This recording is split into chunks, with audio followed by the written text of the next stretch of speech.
Ron. Give Ron a hand for hosting this here. That's not CNN there, is it? You heard just a little bit about Ron's story here. It's really an incredible story of the farm community that we have here in Lancaster County.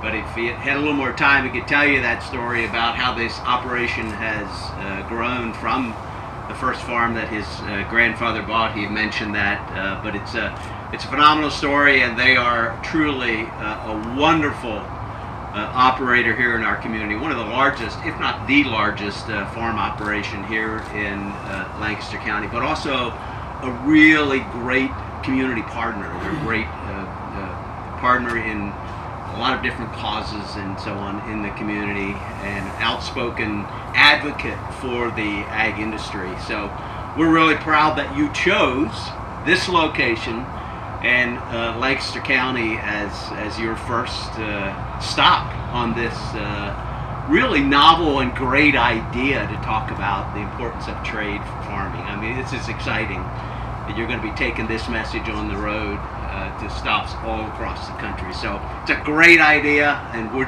proud to be part of it. Senator, thank you for being here. We appreciate your many years of public service, and we appreciate your involvement as well. You said you served in the district in the House that's now represented by Rick Crawford. That's correct. So Rick is a good friend, and he's a singer. So he loves to sing in a country band. He's very good. So we thought maybe can you do that for us this morning? No. Okay, so that's just Rick. Yeah, you don't want to hear me sing.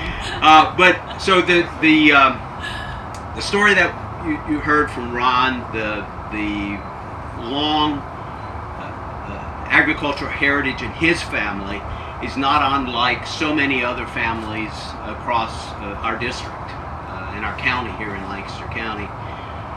We have farm families who have been here for multiple generations, 5, 6 generations, and it's been part of our heritage. It's a part of who we are in Lancaster County. And I do have a few statistics. So we're one of the top 10 dairy producing counties in the country.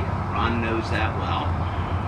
We have more layers, and Ron's, by the way, are many of those, but we have more layers, hens laying eggs, than any other district across the country. And I don't know how many millions. Do you know how many millions we have total in Lancaster County? I don't know, 20 million in Pennsylvania. 20 million in Pennsylvania. Lancaster represents a quarter of the dairy farms in Pennsylvania. We're the number 1 ag producing county in Pennsylvania as well. Number 1 as I said, for layers, and number 4 for poultries and eggs. And farmers here have seen the ups and downs. You know, they've seen the busts, they've seen the booms, they've seen a lot in the time that they've been here, but they persevere.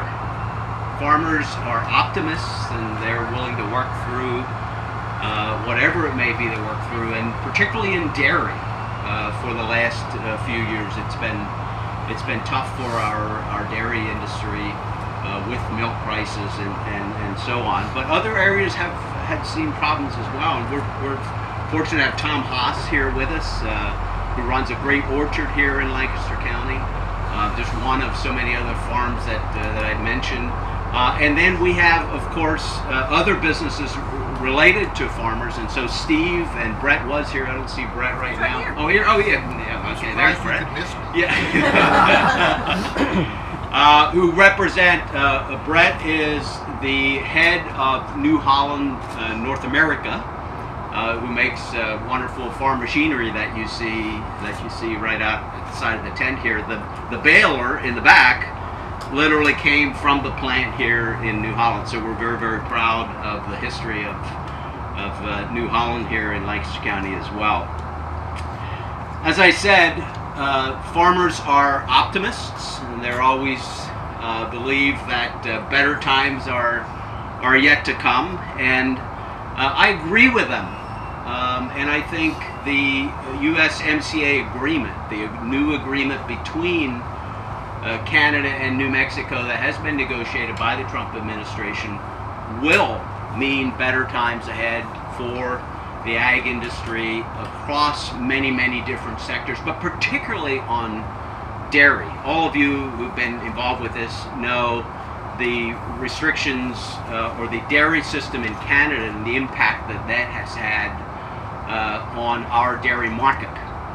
They had close to 300% tariffs on dairy products moving from the U.S. to Canada for a long period of time, so it's restricted our market there. And at the same time, of course, we've had Mexico has been, I think, about 60% of our total dairy products have been exported to Mexico.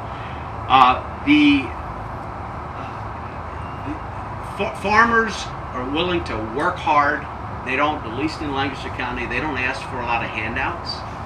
They just want a level playing field. They want the ability to market their products not only in the United States but across the world. This is what the goal of the administration is in regards to trade policy. I heard from farmers across the district and hosted many meetings with some of the key negotiators with the administration, Ambassador Lighthizer, Peter Navarro, Larry Kudlow, all who have been very involved not only in NAFTA but in ongoing talks with other countries for trade agreements. Also led an effort after a lot of input here from dairy farmers with about 70 of my colleagues to ask the Trump administration to prioritize dairy and specifically the agreements with Canada in regards to the new agreement. And very pleased that throughout the negotiation of the USMCA, dairy, they didn't back down. We're going to end up having a better market for dairy as a result of the Trump administration's work specifically in this area. I think some of the new provisions of the USMCA will help other sectors of ag, including the egg and poultry industry. Canada has agreed to increase their quotas to allow more American eggs and chickens into the market, which will be another big win for Lancaster County farmers. We know, as had been mentioned, that about 1/5 of the income for American farmers comes from international trade. We know that, and we also believe that those markets will continue to be made available if we get USMCA done.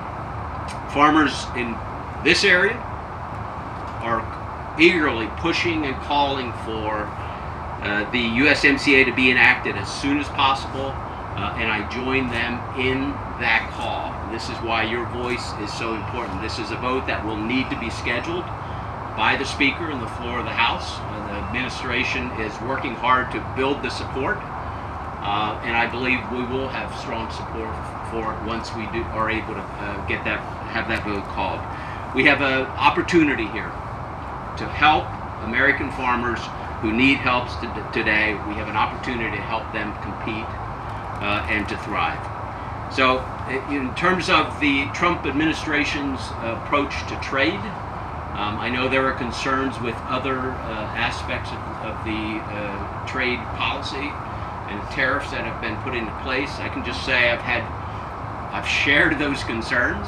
I have been actively involved, more than I ever thought I would be involved in trade issues, but it's so critical to this community, the ag community, as well as manufacturing as well.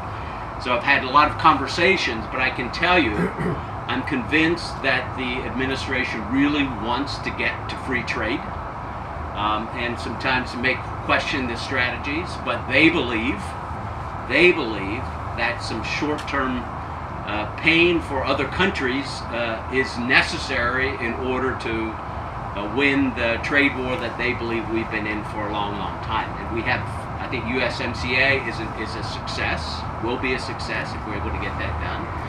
China is at the table talking about intellectual property for the first time, talking about a better trade deal. The European Union has said they want to get to free trade, no tariffs at all. So I know the uncertainty is difficult, and there has been pain on the American farmers, probably disproportionate. And so we believe, or the Trump administration believes, and I support their efforts to get to free trade, to get to markets that are available for the American farmers and for our manufacturers across the country. So I just want to thank you again for your work. Thank you for being here.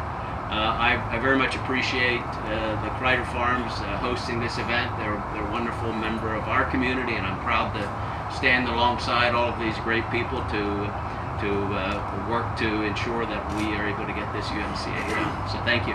Thank you, Congressman.